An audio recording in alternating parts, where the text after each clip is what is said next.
अस्सलाम वालेकुम। Welcome to एमराद।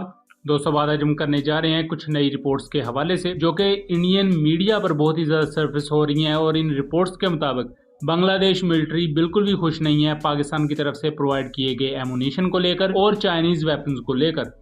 और अगर ये बात सच है तो ये पाकिस्तान और चाइना दोनों कंट्रीज के लिए बहुत ज़्यादा अलार्मिंग चीज़ है, क्योंकि चाइना काफ़ी ज़्यादा वेपन्स एक्सपोर्ट करता है बांग्लादेश को, और इसके अलावा पाकिस्तान ऑर्डिनेंस फैक्ट्री भी एमुनिशन वगैरह प्रोवाइड करती है बांग्लादेश। अब दोस्तों, इससे पहले जून के महीने के शुरू में ही एक इंसिडेंट हुआ था बांग्लादेश आर्मी में कि बांग्लादेश का टाइप 59 टैंक, जो कि अपग्रेडेड टाइप 59 टैंक था, इसमें पाकिस्तानी एमुनिशन यूज किया जा रहा था। टैंक चाइनीज मेड था, इसमें जो गोला बारूद था वो पाकिस्तानी मेड था, और इस टैंक के साथ एक हादसा पेश आया जिसमें आई थिंक एक बांग्लादेशी क्रू मेंबर जो था वो अपनी जान गंवा बैठा। और ये वाकया भी बांग्लादेश की live fire power demonstration exercise के दौरान पेश आया था।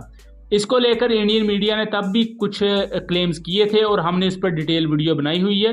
उस वीडियो का मैं लिंक डिस्क्रिप्शन में दे दूंगा, आप उस वीडियो को जरूर देख लीजिएगा ताकि आपको उस पूरे वाकये की सच्चाई पता लग सके। बहरहाल तब भी बांग्लादेश ने इस वाकये को सिंपली रिपोर्ट किया था, और बांग्लादेश की उन मीडिया रिपोर्ट्स को चाइना ने भी अपने मीडिया में रिपोर्ट किया, लेकिन बांग्लादेश ने ऑफिशियली या गवर्नमेंट लेवल पर कहीं भी पाकिस्तान या चाइना को ब्लेम नहीं किया था, क्योंकि इस तरह के वाकयात पेश आते रहते हैं। इवन अगर आप देखें तो अमेरिकन फाइटर जेट्स क्रैश होते हैं या अमेरिका के जो लैंड बेस्ड सिस्टम्स है उनमें मिसहैप्स हो जाते हैं, लेकिन उनको बेहतर किया जाता है। जिन कंपनीज से आपने उन चीजों को खरीदा होता है वो कंपनी जिम्मेदार होती है उन चीजों को ठीक करने की। लेकिन गवर्नमेंट लेवल पर बांग्लादेश ने बिल्कुल भी ऐसा नहीं कहा था कि पाकिस्तानी असला निकम्मा है या चाइनीज वेपन्स फेलियर का शिकार हुए हैं। बहरहाल अब उसी तनाजुर में कुछ नई मीडिया रिपोर्ट्स भी मंजर आम पर आ रही हैं। जैसा कि मैं आपको टाइम्स ऑफ इंडिया का ये आर्टिकल दिखाऊं तो Bangladesh military unhappy with weapons imported from China, complains of sub standard quality part. यहाँ यानी कि ये कहा गया है कि चाइना से जो वेपन लिया हुआ है बांग्लादेश ने, बांग्लादेश उससे बिल्कुल भी खुश नहीं है। और जो चाइनीज वेपन्स हैं उनमें जो ज्यादा एमुनिशन यूज हो रहा है, खासतौर पर जो लैंड फोर्सेज हैं, वो पाकिस्तानी साख्ता एमुनिशन यूज होता है। कुछ एमुनिशन इंडिया से भी खरीदा जाता है। अब बांग्लादेश मिलिट्री में बहुत ही ज्यादा जो सामान है वो चाइनीज साख्ता है। यानी कि अगर बांग्लादेशी आप नेवी को देखें तो BNS अबू बकर, BNS उमर फारूक और इस तरह की बहुत सी फ्रिगेट्स हैं, कॉर्वेट्स हैं, वो चाइनीज साख्ता हैं। इसके अलावा एक कॉर्वेट बांग्लादेश की वो अमेरिकन साख्ता भी है, और कुछ यूरोपियन कंट्रीज से भी सामान बांग्लादेशी नेवी में मौजूद है। इसी तरह बांग्लादेशी एयरफोर्स की बात की जाए तो K-8 aircraft, Bangladeshi F-7 aircraft, ये चाइनीज साख्ता हैं। उसके अलावा MiG-29 है जो कि रशियन साख्ता हैं। इसी तरह बांग्लादेशी आर्मी की बात करें तो Bangladeshi army pistols Chinese made almost use करती है। उसके अलावा राइफल्स और इस तरह की आर्टिलरी ये भी चाइनीज मेड यूज करता है Bangladesh. Recently TRG-300 rocket system को तुर्किया से खरीदा बांग्लादेश ने, और उसके साथ साथ Chinese multiple launch rocket system already Bangladesh की सर्विस में मौजूद है।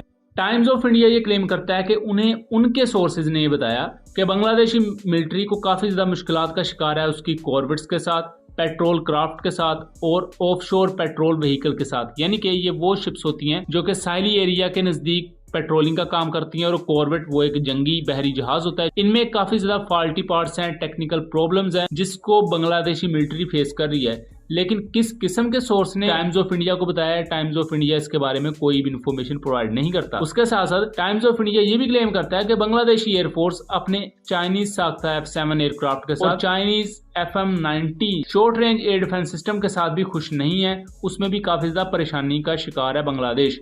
उसके साथ साथ बांग्लादेशी आर्मी के पास MBT-2000 टैंक्स हैं।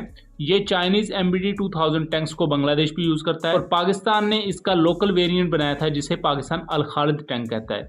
अल खालिद MBT-2000 का ही पाकिस्तानी वेरिएंट है जिसमें पाकिस्तान ने अपनी टेक्नोलॉजी को ऐड किया था। टाइम्स ऑफ इंडिया के मुताबिक इसमें भी मसले मसाइल आ रहे हैं, और इसके अलावा BNS उमर फारूक और BNS अबू उबैदा, इनका भी नाम लिया गया है। मतलब कि बांग्लादेश के पास जो भी चाइनीज वेपन है उस सब को यहाँ गिना गया है और यही कहा गया है कि इसमें खराबी है। लेकिन बांग्लादेश की तरफ से कोई भी ऑफिशियल स्टांस नहीं दिखाया गया। बांग्लादेश के किसी भी ऑफिशियल सोर्स को यहाँ कोट नहीं किया गया कि किस बांग्लादेशी ऑफिशियल ने ऐसा कहा है, बांग्लादेशी मिनिस्टर ने ऐसा कहा है, या बांग्लादेश की गवर्नमेंट ने कहीं ऑफिशियल स्टेटमेंट कोई ऐसी दी है कि चाइना से वो खुश नहीं है या पाकिस्तानी एमुनिशन के खिलाफ थे। वो बस ये अपने तौर पर एक लिखा गया है कि हमें हमारे सोर्सेज नहीं बताया, लेकिन सोर्सेज क्या है वो भी किसी को नहीं बताया गया। उसके अलावा टाइम्स ऑफ इंडिया ये भी क्लेम करता है कि बांग्लादेश ने रिसेंटली 45 के करीब multiple launch rocket system China से खरीदे, लेकिन उसके साथ साथ वो टर्किश में TRG-300 multiple launch rocket system भी खरीद रहा है। जिस कॉन्टेक्स्ट में वो ये कहते हैं कि Chinese multiple launch rocket system खराब है। अब यहाँ कॉमन सेंस की बात है